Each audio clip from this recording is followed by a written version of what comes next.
Hey there, warriors of the galaxy. Before we dive into today's absolutely brutal story about what happens when aliens seriously underestimate human combat capabilities, I need to know something amazing about you incredible beings. Drop a comment right now and tell me, what's the most badass thing you've ever witnessed a human do? Maybe it was your grandmother lifting a car off someone, a soldier pulling off an impossible rescue, or just someone refusing to give up when everyone said they should. I want to hear your stories of human determination. And listen carefully. If this tale of humans unleashing absolute destruction on overconfident aliens gets your blood pumping, if it makes you want to stand up and cheer for humanity's warrior spirit, absolutely smash that like button. Because today's story is going to show you exactly why the phrase peaceful humans is the most dangerous 3 words in the galaxy. When we're peaceful, it means we're choosing to be peaceful. And when we're not, well, you're about to find out why that's the last mistake any species ever makes. Picture this, my fellow defenders of impossible odds, an alien species so advanced, so militarily superior that they've never lost a single battle. They've conquered 17 star systems without suffering a single casualty. Their soldiers are literally bred for war, genetically enhanced killing machines that know nothing but victory. Their technology is so far ahead of everyone else's that entire civilizations surrender just from seeing their ships approach. And then they encountered humans. Soft, squishy, apparently harmless humans who had just invented faster than light travel and were exploring the galaxy with wide-eyed wonder and peaceful intentions. The aliens took one look at us and thought, finally, an easy conquest. These pathetic creatures won't even put up a fight. They thought we were weak. They thought we were helpless. They thought we couldn't fight. They were wrong. So catastrophically. Utterly, completely wrong that what happened next became a cautionary tale told across the entire galaxy. Never, and I mean never, mistake human kindness for human weakness. Today's story is about the day an entire alien military machine learned that humans don't just fight. We fight like the universe owes us money and we're here to collect. So grab your favorite battle beverage, whether that's coffee strong enough to wake the dead, energy drinks that glow in the dark, or whatever keeps your species running on pure adrenaline. And let me tell you about the day humanity reminded the galaxy why our planet is called a death world. And why the things that live on death worlds don't just survive. They dominate. The Kethfer Dominion was perfection incarnate when it came to warfare. For 700 years they had swept across the galaxy like a plague of steel and fury, leaving behind them a trail of conquered worlds and broken species. They were what every military strategist dreamed of creating, an entire civilization built from the ground up for one purpose only. War. Every Kethfer was born in a military breeding facility, their genetics carefully crafted to produce the firstborn in a military breeding facility, their genetics carefully crafted to produce the PT, then military breeded, Tory in military breeding facility, their genetics carefully perfect warrior. They stood 3 meters tall, their muscles enhanced with synthetic fibers that made them 10 times stronger than any natural being. Their bones were reinforced with metallic compounds that could withstand impacts that would shatter mountains. Their reflexes were accelerated through neural implants that allowed them to process combat data at superhuman speeds. They didn't just fight wars. They were war, given flesh and purpose. High Commander Vrig H. stood in the command center of the Dreadnought Annihilator, studying the tactical displays with the cold satisfaction of a predator that had cornered perfect prey. His 4 arms moved with mechanical precision across the control interfaces, each movement calculated for maximum efficiency. Around him, His staff officers worked in perfect synchronization, their every action choreographed by centuries of military tradition and genetic programming before them. Displayed in perfect three-dimensional detail, hung their next target, Earth, a blue-green world orbiting a yellow star, populated by a species that called themselves humans. The preliminary scans were almost laughably pathetic. No significant military installations, no orbital defense platforms, no signs of advanced weapons technology. Their largest military vessels were barely the size of Kethver shuttlecraft, and their soldiers— Vrecht's mandibles clicked in amusement. Their soldiers were unaugmented biologicals. Weak, slow, fragile little creatures that would break like glass the moment a real warrior touched them. "High Commander," his intelligence officer reported, her voice carrying the mechanical precision that came from vocal cord enhancement, "we have completed our analysis of the human military capabilities." Vrecht turned one of his enhanced eyes toward her, the cybernetic implant automatically adjusting for optimal data reception. "Proceed." "Sir, the humans appear to possess no significant military technology. Their weapons are chemical-based projectile systems with minimal stopping power. Their armor is simple metallic compounds that our weapons could penetrate with minimal effort. Their tactics appear to be primitive formation-based strategies that any of our junior officers could counter effortlessly." The intelligence officer paused, her expression showing the confusion that came when a perfect military mind encountered something that didn't fit established parameters. "Sir, they have no warrior caste, no breeding programs, no genetic enhancement. They appear to train soldiers from their general population using voluntary recruitment." Vrecht's other three eyes swiveled to focus on her. Voluntary recruitment? The concept was so alien to Kethver thinking that it took several seconds for his enhanced mind to process it. "You mean they don't breed warriors?" "No, sir. They take ordinary civilians and attempt to train them for combat. It appears to be considered a temporary occupation rather than a life purpose." A sound escaped from Vrecht that might have been laughter if the Kethver were capable of humor.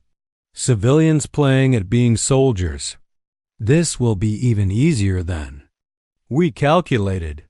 He turned back to the tactical display, his tactical computer already calculating the most efficient conquest strategy. "Estimated resistance? Minimal, sir. Our projections suggest complete planetary conquest within 6 standard cycles. Estimated Kethver casualties, 0. And their surrender protocols? Unknown, sir. They appear to have no standardized surrender procedures. However, given their obvious military inferiority, we expect immediate capitulation once they witness our capabilities." Vrecht nodded with satisfaction. The Kethver Dominion had conquered 17 star systems using the same efficient strategy. Every time, overwhelming demonstration of military superiority followed by immediate enemy surrender. It was clean, efficient, and effective. Why waste resources on prolonged campaigns when a simple show of force could achieve the same results? "Very well," he decided. "Standard intimidation protocol. We will deploy a single battle group to Earth orbit. When they see our capabilities, they will surrender immediately. We will accept their capitulation and integrate them into the Dominion as a labor class species." He paused, studying the readings on human population density. 2 billion individuals. They would make excellent workers once properly conditioned. "Sir," his communications officer interjected, "should we attempt to make contact before arrival?" "Standard diplomatic protocols suggest—" "Unnecessary," Vrecht cut him off. "Diplomacy is for equals. These humans are clearly not our equals. We will arrive, they will see our strength, they will surrender. Simple, efficient, perfect." The tactical computer had already calculated the optimal battle group composition: 1 dreadnought, 4 heavy cruisers, 12 destroyer escorts, and a full complement of assault dropships. More than enough firepower to crack a planet, but deployed purely for intimidation purposes. The humans would take one look at Kethev's military might and immediately understand the futility of resistance. It was the same pattern that had repeated itself across 17 star systems. Superior beings demonstrating their superiority to inferior ones. Natural order reasserting itself across the galaxy. "Prepare the fleet for transit," Vrek commanded. "We depart for Earth in one standard cycle, and remember ... This is a mercy mission.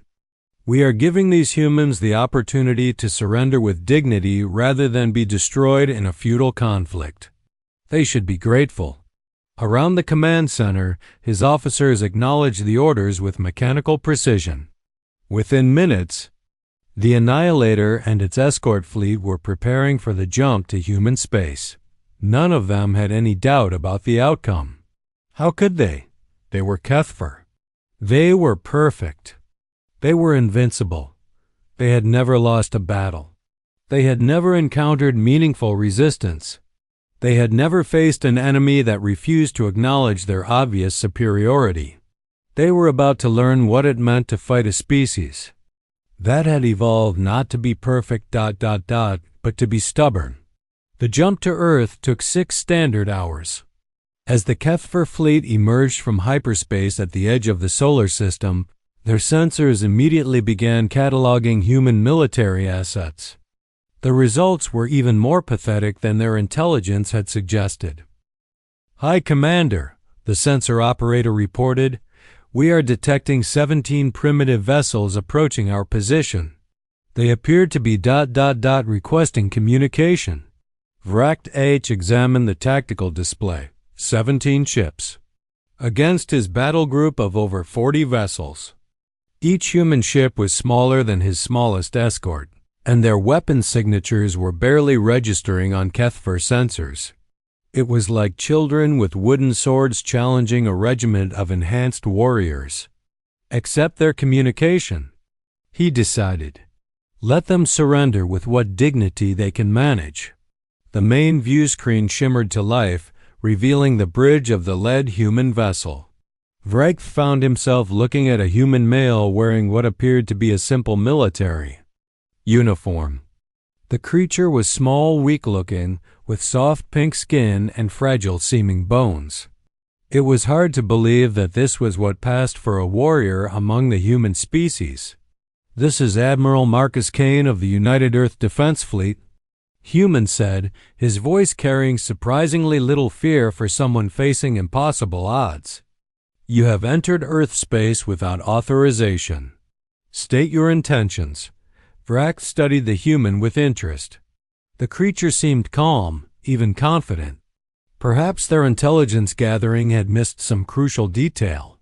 And now his enhanced senses could detect no signs of hidden weapons, no energy signatures suggesting advanced technology. This Admiral Kane was simply delusional about his chances. "I am High Commander Vrek of the Kethfer Dominion," he replied, his enhanced vocal cords easily producing sounds compatible with human hearing. "We have come to accept your surrender and integrate your species into our empire. You have 30 standard minutes to comply." The human's expression didn't change. No fear, no panic, no immediate desperate pleading for mercy. If anything, he looked thoughtful. "I see," Admiral Kane said slowly. "And what happens if we decline your generous offer?" The question caught Vrek off guard. Decline? Why would any rational being decline the opportunity to surrender to obviously superior forces?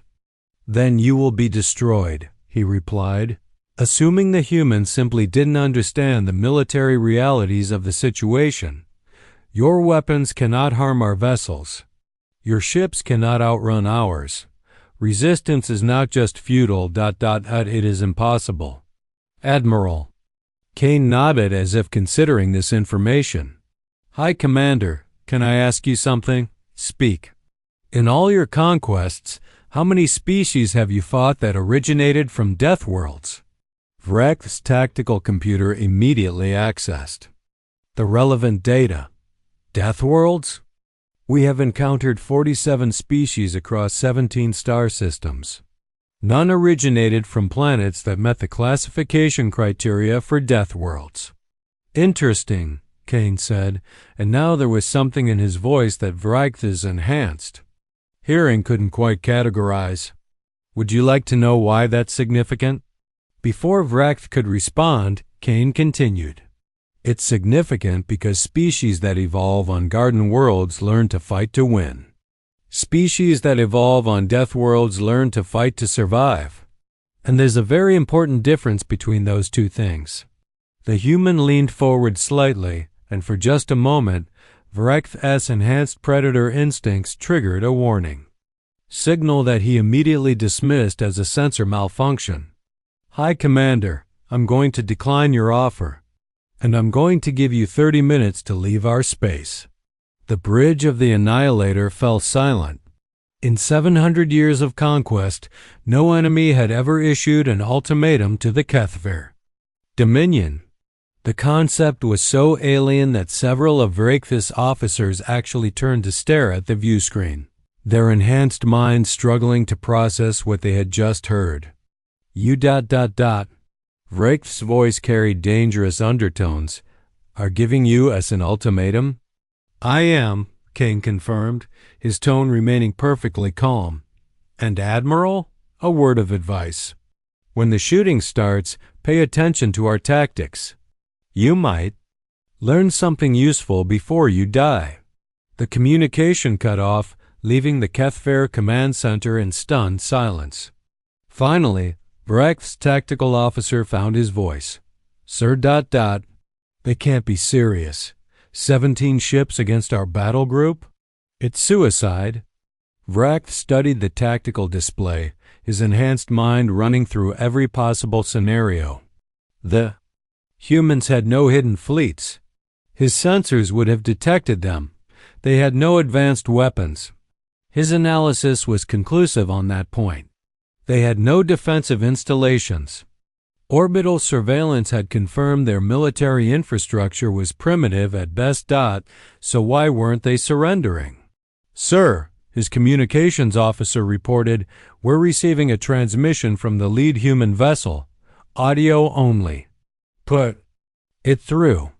What emerged from the speakers was unlike anything the Kethver had ever heard in a military context.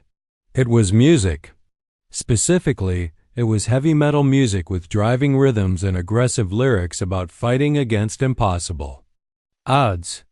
The bridge crew exchanged confused glances. Sir, the intelligence officer said hesitantly, they appear to be playing music. I can hear that, Vrecht replied, his tactical computer frantically trying to analyze whether this was some form of psychological warfare or simply proof that humans were too primitive to understand their situation. High Commander, the sensor operator called out, the human vessels are moving into combat formation. Vrecht turned his attention back to the tactical display. The 17 human ships were spreading out into what appeared to be a standard defensive formation, nothing sophisticated. Nothing that suggested advanced tactical thinking. Just a simple arrangement that any military academy student could have designed. They're actually going to fight, the tactical officer said, his voice carrying genuine disbelief.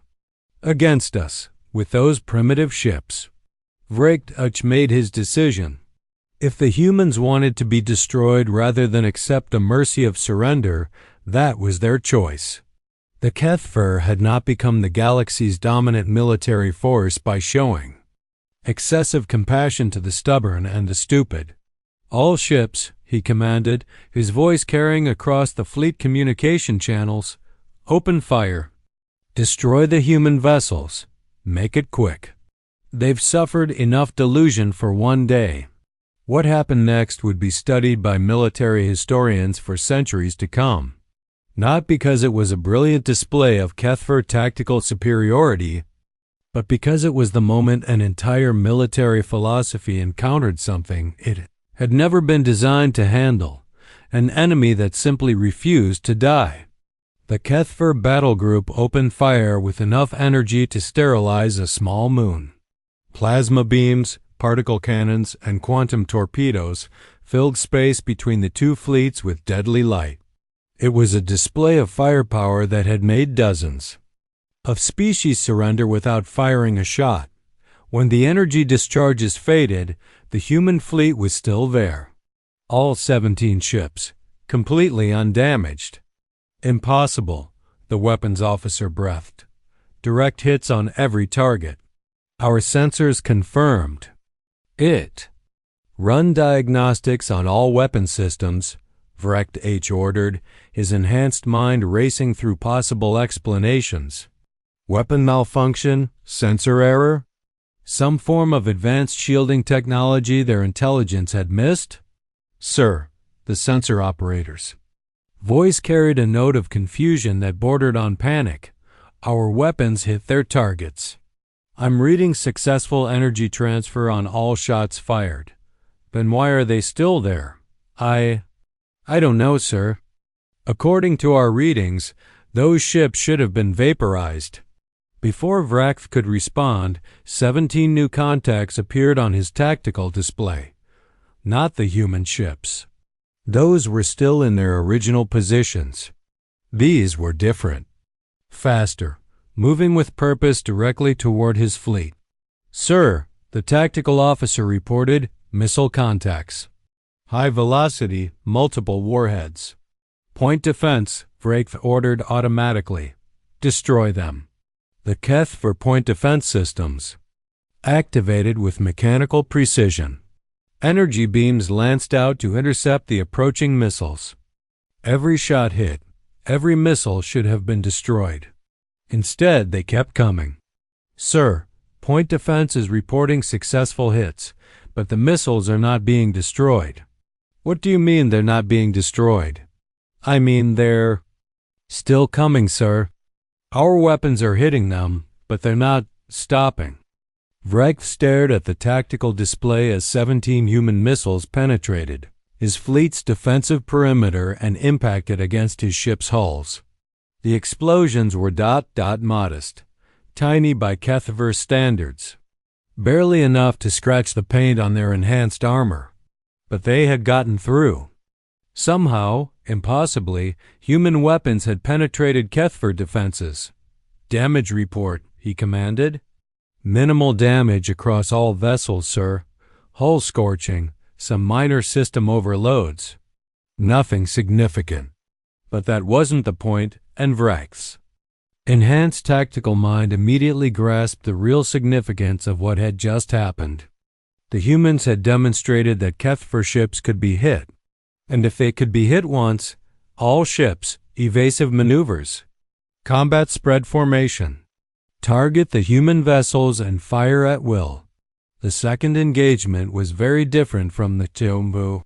First, the Kethver fleet moved with military precision, using their superior speed and maneuverability to maintain optimal firing positions while avoiding return fire. It was textbook space combat, executed with the skill that had won them 17 star systems. The humans, by contrast, fought like madmen. Their ships moved in ways that defied tactical logic, diving into crossfires that should have been suicidal, breaking formation to pursue individual targets, generally behaving like civilians who had watched too many action movies and thought they understood combat. And yet, they kept hitting their targets. Not with overwhelming firepower, not with advanced technology, but with a persistence that bordered on the supernatural. Every human ship that was destroyed by Kethver weapons seemed to suffer only minor damage. Every Kethver ship that was hit by human weapons found that their minor damage somehow cascaded into major system failures. Sir, the engineering officer reported over the communications channel, we're showing power fluctuations. across multiple systems. The human weapons appear to be using some form of cascade technology that amplifies damage through our network systems. Explain. Sir, they're not trying to punch through our armor. They're finding tiny gaps in our shielding and inserting what appear to be self-replicating nanoscale devices that spread through our systems and cause cumulative failures. Vraith's enhanced mind immediately understood the implications. The humans weren't fighting like a military force trying to win a conventional engagement. They were fighting like engineers trying to solve a technical problem. Instead of overwhelming Kethver defenses, they were bypassing them. Instead of matching Kethver firepower, they were making it irrelevant. Sir, the tactical officer's voice carried genuine alarm now. We're losing the destroyer Kalash.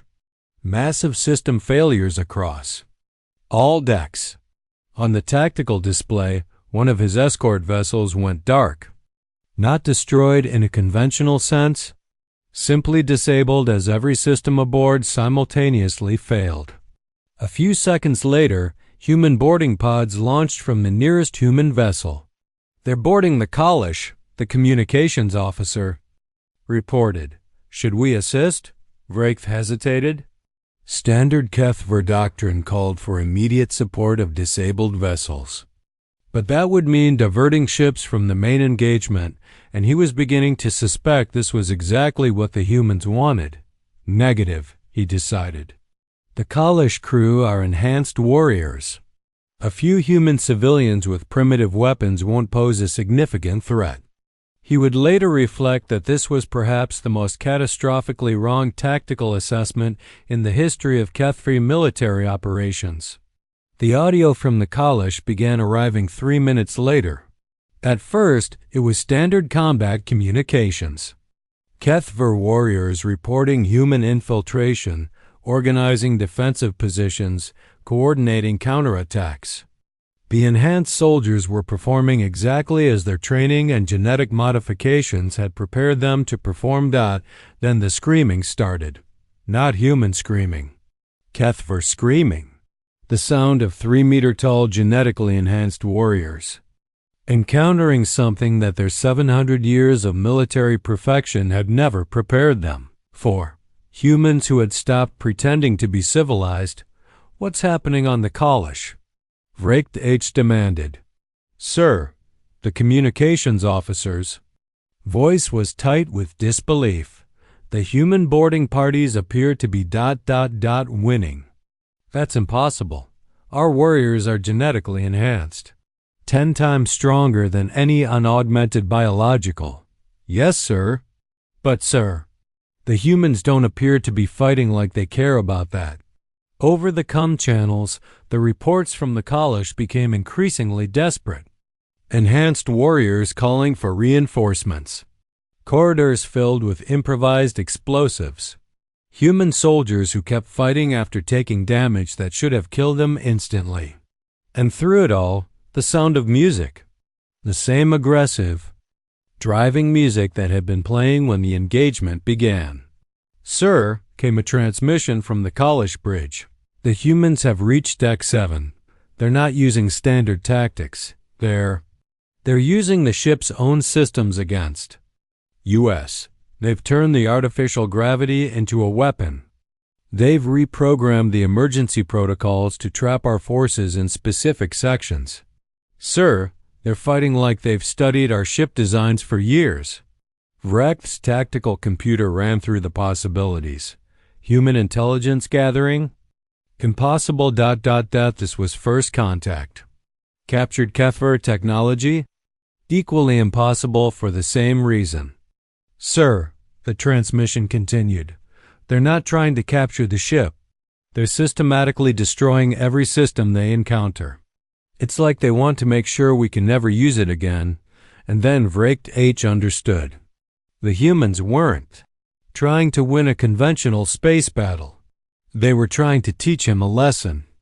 They were demonstrating that Kethver military superiority meant nothing if the enemy refused to fight by Kethver rules. They were showing him that strength and speed and advanced technology were useless against an enemy that was willing to sacrifice everything to ensure you lost. All ships, he commanded, withdraw to safe distance. Prepare for orbital bombardment. If the humans wanted to play games with boarding actions and asymmetric warfare, he would simply eliminate the problem from a distance. No ship could survive sustained fire from a Kefir dreadnought. But as his fleet began to withdraw, the human vessels pursued. Not with the desperate aggression of defenders trying to prevent bombardment, but with the methodical persistence of hunters who had found their prey. The running battle that followed lasted for 4 hours and covered half the solar system. It was the most educational 4 hours in Kefir military history. The humans demonstrated that every advantage the Kefir possessed could be turned into a weakness. Superior speed? The humans used it against them, predicting their movements and placing obstacles in their path. Advanced sensors? The humans flooded the sensor bands with false signals and electromagnetic interference. Overwhelming firepower? The humans spread out and forced the Kefir to choose between targets, making it impossible to concentrate their fire effectively, but more than the tactics, it was the philosophy that shattered Kefir confidence. The humans fought like they had nothing to lose and everything to gain. They took risks that should have been suicidal and made them work through sheer bloody-minded determination. They turned defeats into victories by simply refusing to acknowledge that they had been defeated. When human ships were damaged, they rammed Kefir vessels. When human weapons ran out of ammunition, they improvised new ones from ship components. When human soldiers were outnumbered 10-1, they smiled and started making jokes. "Sir," the intelligence officer reported as the battle entered its 5th hour, "we've lost 6 ships. The humans have lost ... none." "What do you mean, none?" "I mean none, sir. Several of their vessels have been heavily damaged, but none have been completely destroyed. They keep repairing them faster than we can damage them." Vrack stared at the tactical display. His perfect fleet, his invincible battle group, was being systematically dismantled by 17 primitive ships crewed by unaugmented civilians, who had apparently learned warfare by watching entertainment videos. "Sir," the communications officer's voice carried a note of desperation. "We're receiving another transmission from the human admiral." The view screen activated, showing Admiral Kane's face. The human looked tired but not defeated. If anything, he seemed ... satisfied. "Hi, Commander," Kane said. "I wanted to check in and see how you're enjoying your first fight with a Deathworld species." Vrack found his voice. "Your tactics are ... unconventional." Kane's smile was genuinely warm. "Hi, Commander. We haven't shown you our tactics yet. This is just us being polite." "Polite? We're giving you a chance to leave. Right now. Take your remaining ships and go home. Tell your leaders that Earth is under human protection and any future visits should be diplomatic in nature." Kane's expression grew serious. "Because if you decide to escalate this engagement, you're going to discover why every species in this galaxy that knows about Deathworlds gives them a very wide berth." Vrack's enhanced pride could not accept retreat. Not from obviously inferior opponents. Not after suffering losses to primitive technology wielded by unaugmented biologicals. "We do not retreat," he stated with the certainty of 700 years of military dominance. "Then," Kane said softly, "you're about to learn what humans call total war." The transmission ended, and Vrack immediately ordered his remaining ships to form up for a final assault. If the humans wanted to be destroyed rather than accept their obvious inferiority, so be it. What followed was unlike anything in recorded military history. The humans stopped fighting like they were trying to win a space battle and started fighting like they were trying to make a point. Human ships began ramming Kefir vessels at full speed, their crews ejecting at the last moment in escape pods that immediately attacked the nearest enemy ship. Human soldiers who had been taken prisoners somehow escaped from Kethfer holding cells and began sabotaging systems from within. Human weapons that had been dismissed as primitive suddenly began demonstrating capabilities that defied physics. "Sir," the science officer reported, his voice tight with disbelief, "the humans appeared to be weaponizing mathematics. What does that mean?" "Sir, they're broadcasting equations that our computers are trying to solve. But the equations are recursive. They're causing our tactical computers to lock up in infinite calculation loops." Within minutes, half the fleet's computer systems had crashed. Ships designed to function with perfect computational precision suddenly found themselves operating on manual control, and that's when the humans showed them what they had really been hiding. "Sir," the sensor operator called out, "massive energy spike from the human formation. They're doing something to local space-time." On the tactical display, space around the human fleet began to ripple and distort. The laws of physics seemed to be having a heated argument with themselves and losing. Kethfer weapons fired at human ships passed through empty space. Kethfer sensors showed human vessels in multiple locations simultaneously. And then, impossibly, human ships began firing on Kethfer vessels from directions that did not exist. "They're shooting at us from the past," the tactical officer whispered. "Sir, somehow they're firing weapons that hit us before they were fired." Vraith's enhanced mind finally grasped the truth that had been staring him in the face since the engagement began. The humans weren't just more advanced than his intelligence had suggested. They were so far beyond Kethfer technology that they had been toying with his fleet for entertainment purposes. They could have ended the battle in the first minute.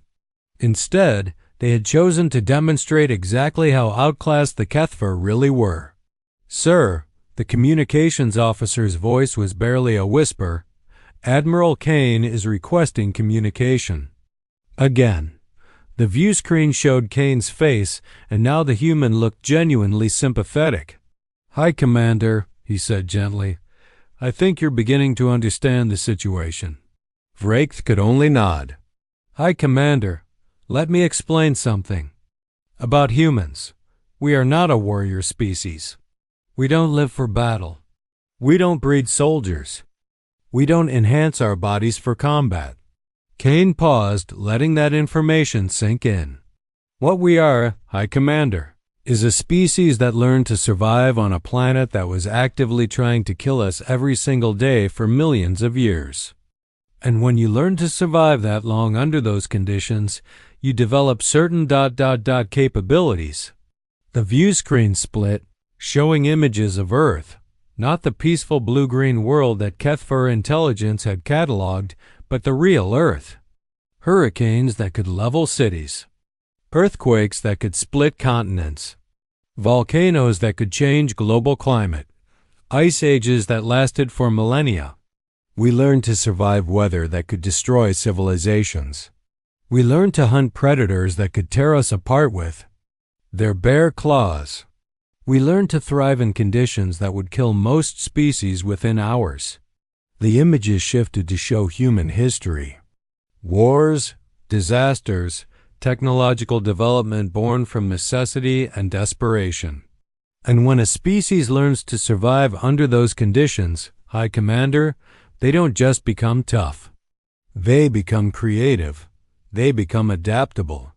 They become the kind of species that can look at any problem and find 17 different ways to solve it. Kane's expression grew serious.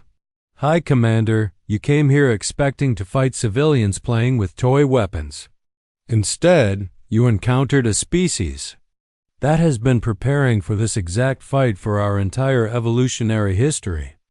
Every human child grows up hearing stories about David and Goliath, about 300 Spartans at Thermopylae, about impossible victories won through determination and ingenuity. We don't just know how to fight impossible odds. We specialize in it.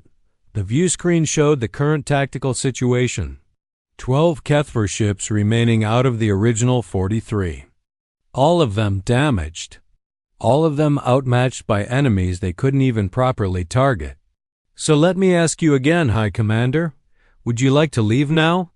Or would you prefer to continue this educational experience until we've demonstrated every single way that humans can destroy things they don't like? Vraith looked at his tactical display, looked at his defeated fleet, looked at the humans who had been politely beating him to death with technologies his species couldn't even understand. Admiral Kane, he said finally, what are your terms? Kane's smile was genuinely warm. Simple, High Commander. Go home. Tell your leaders that humans are not suitable for conquest. Establish diplomatic relations if you want to trade or share technology. But never ever come to human space with hostile intentions again. He paused, his expression growing serious. Because, High Commander, what you've seen today, this was us being polite. If you ever threaten human civilians again, you'll discover why every apex predator in the galaxy learned to fear the species from the death world. Vraith's enhanced mind understood that he was being offered mercy by a species that could have simply erased his fleet from existence. The smart thing, the only thing, was to accept gracefully. Admiral Kane, he said formally, the Kethver Dominion accepts your terms. We will withdraw from human space immediately. Excellent, Kane replied. And High Commander? Thank you for the exercise. It's been a while since we had a good fight. As the surviving Kethver ships limped away from Earth, Vraith found himself contemplating the complete reorganization of everything his species thought they knew about warfare. They had encountered a species that fought like they were insane, used tactics that defied logic, and wielded technologies that seemed to operate on principles that physics had never heard of. Most terrifying of all, they had done it while remaining cheerful and polite throughout the entire engagement. The Kethver had spent 700 years conquering the galaxy by being the strongest, fastest, most technologically advanced military force anyone had encountered. And then they had run into humans who had simply ignored all of that and won anyway through sheer stubborn refusal to accept that victory was impossible. Sir, his intelligence officer said quietly, how do we explain this to High Command? Vraith considered the question. How did you tell the most successful military organization in galactic history that they had just been schooled by civilians who fought like they were having fun? We tell them the truth, he said finally. We encountered a species that doesn't fight to win. They fight to teach lessons. And today, they taught us that strength means nothing if your enemy is too stubborn to care about being outmatched. As Earth fell behind them and the Kethver fleet jumped to hyperspace, Vraith made a mental note to recommend that future Kethver expansion should specifically avoid any star systems containing death worlds. Because if this was what could evolve on planets that were actively hostile to life, he never wanted to meet a species that had evolved under even worse conditions behind them. The 17 human ships returned to their patrol routes, and Admiral Kane made his report to Earth Command. Mission accomplished, he said simply. The Kethver have been educated about human defensive capabilities. No casualties on our side. Minimal damage to their forces. He paused, then added with a slight smile, recommend we send them a diplomatic package with information about human culture and history. If they're going to spread stories about us across the galaxy, we might as well make sure they get the details right. But the real lesson hadn't been about human technology or tactics. It had been about human nature. The Kethver had expected to fight soldiers. Instead, they had encountered something far more dangerous. Humans who were defending their home. And humans defending their home didn't just fight to win. They fought to make sure that anyone who threatened their families would never be foolish enough to try it again. The battle had lasted 8 hours. The legend it created would last forever. Within a year, every military academy in the galaxy had added a new course to their curriculum. Asymmetric warfare, lessons from the human engagement. The Kethford Dominion quietly restructured their expansion protocols to specifically avoid any species that originated from Class V death worlds. And across the galaxy, a new phrase entered common usage among military strategists. Don't start a fight with humans unless you're absolutely certain you can finish it. Because if you can't, they will. Admiral Marcus Kane retired 5 years later, having never fought another major engagement. He didn't need to. The story of 17 human ships dismantling the most successful military force in galactic history had spread to every corner of known space. From that day forward, when alien fleets encountered human vessels, the first transmission they sent was usually a request for peaceful dialogue, because everyone had learned the lesson that the Kethvar had taught them. Humans might look peaceful and harmless, but that just meant they were choosing to be peaceful and harmless. And when they chose not to be, well, there was a very good reason why their planet was classified as a death world. It wasn't just because the environment was dangerous. It was because the things that evolved there had learned to be more dangerous than their environment. The galaxy had been warned, and that, my magnificent warriors of impossibility, is why you should never, mistake human kindness for human weakness. The Kethvar made that mistake once. They learned better. They learned that humans don't just survive on death worlds. We make death worlds safer by being there. We learned that when you evolve in hell, you don't just adapt to survive. You learn to make hell afraid of you. But the story doesn't end there, my friends. Oh no, because what happened next became the stuff of galactic legend. You see, the Kethvar kept their word. They went home. They told their leaders about their educational experience with humanity, and they recommended immediate diplomatic contact with Earth. But they also did something else, something that would reshape the balance of power across the entire galaxy. They started talking. And when the galaxy's most feared military force starts telling stories about getting absolutely demolished by a species that fights, like they're personally offended by the concept of losing, other species tend to listen very carefully. Within 6 months of the Earth incident, as it came to be known in Kethvar military history, delegations from 47 different species had arrived at Earth requesting diplomatic relations. Not conquest. Not subjugation. Diplomacy. Ambassador Sarah Chun, Admiral Kane's daughter as fate would have it, found herself hosting the most diverse diplomatic gathering in galactic history. Representatives from species that had been enemies for millennia sat in the same room, united by a single shared experience. They had all heard what humans could do when they decided to stop being polite. Honorable Ambassador Chun, said the delegation leader from the Zephyrian Concordat, his 4 arms gesturing in what passed for nervousness among his species. We have come to formally request non-aggression treaties with humanity. That's wonderful, Sarah replied, still getting used to the idea that her species had apparently become the galaxy's most desired ally through the simple expedient of thoroughly traumatizing its most feared enemy. We're always happy to discuss peaceful relationships. Yes, the Zephyrian continued, peaceful, very peaceful. We wish to emphasize how very, very peaceful our intentions are. Around the conference table, representatives from dozens of other species nodded in enthusiastic agreement. In fact, added the delegate from the Crystalline Collective, we have prepared gifts, many gifts, very expensive gifts. Sarah looked around the room at alien diplomats who seemed to be competing to see who could be the most diplomatically friendly. Gifts? Oh yes, The Kethver representative interjected, still bearing the mental scars of their encounter with human politeness.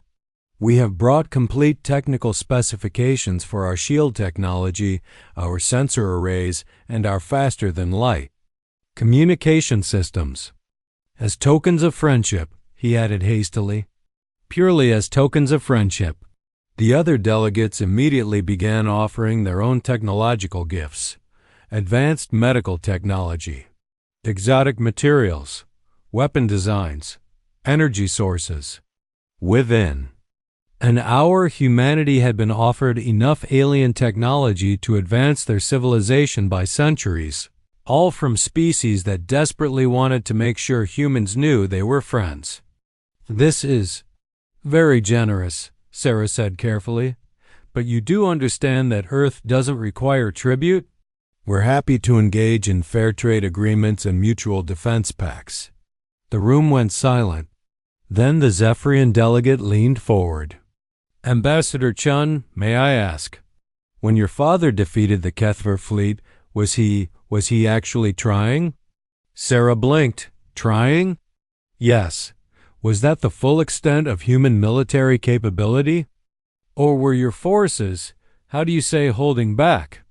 She thought about her father's mission reports, about how the human fleet had systematically demonstrated their capabilities while minimizing casualties on both sides, about how they had turned what could have been a massacre into an educational experience. They were holding back, she admitted. The room went even quieter. Quite a bit, actually. Admiral Kane's orders were to demonstrate human defensive capabilities while minimizing loss of life on both sides. The silence stretched for several long moments. Then the Kethver representative spoke up. Ambassador, if we may ask, what would have happened if your father had not been holding back? Sarah considered her words carefully.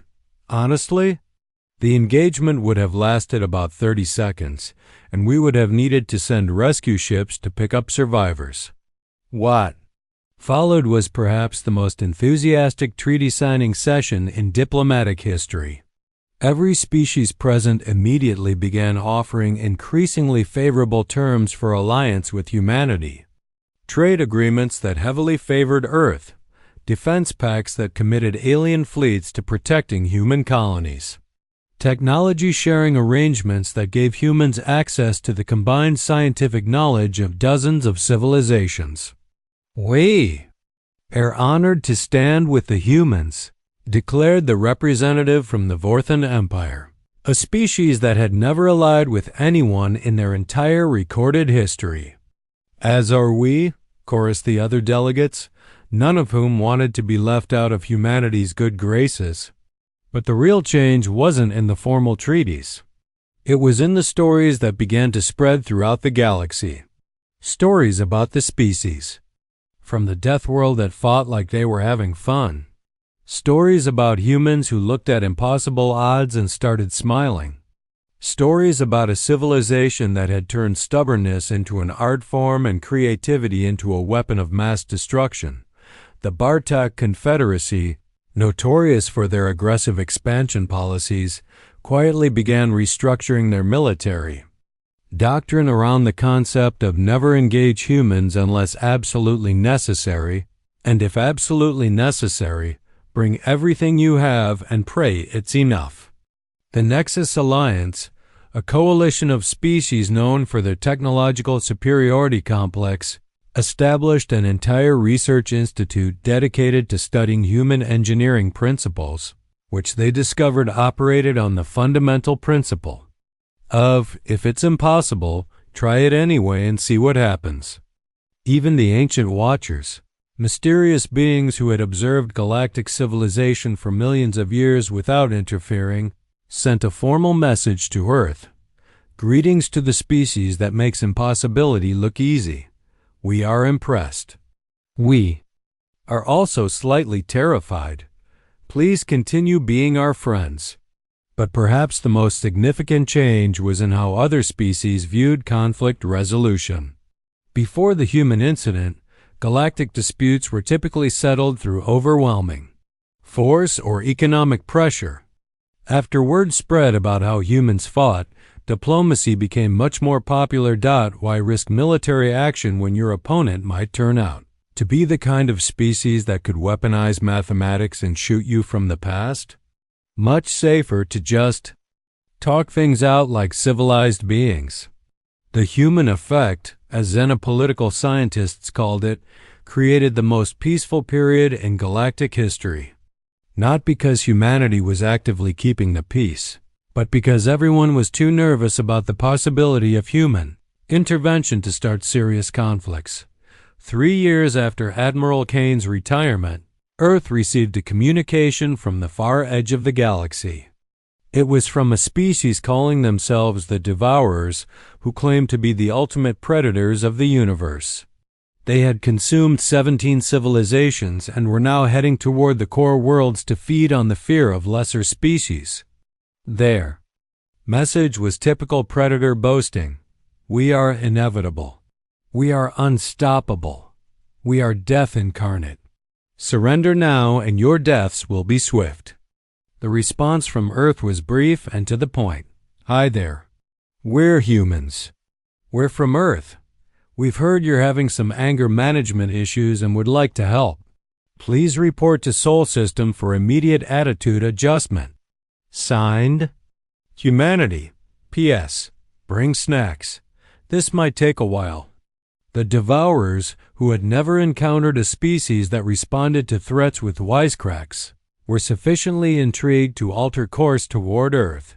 They arrived expecting to find a species cowering in terror, ready to be consumed like all.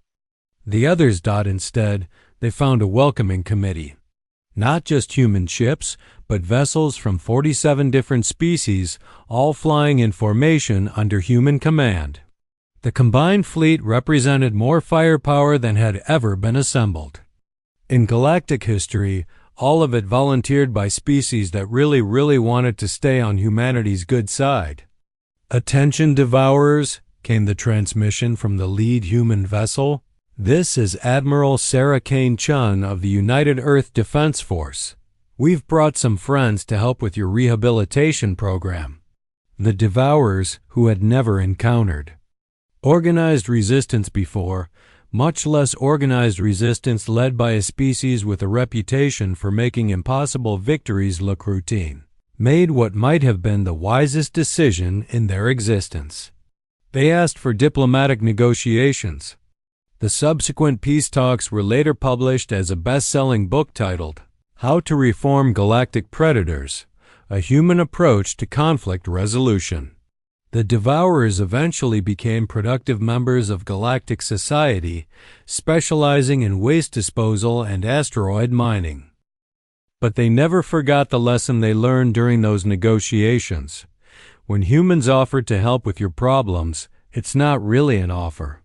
It's a polite way of informing you that your problems are about to be solved whether you want them to be or not.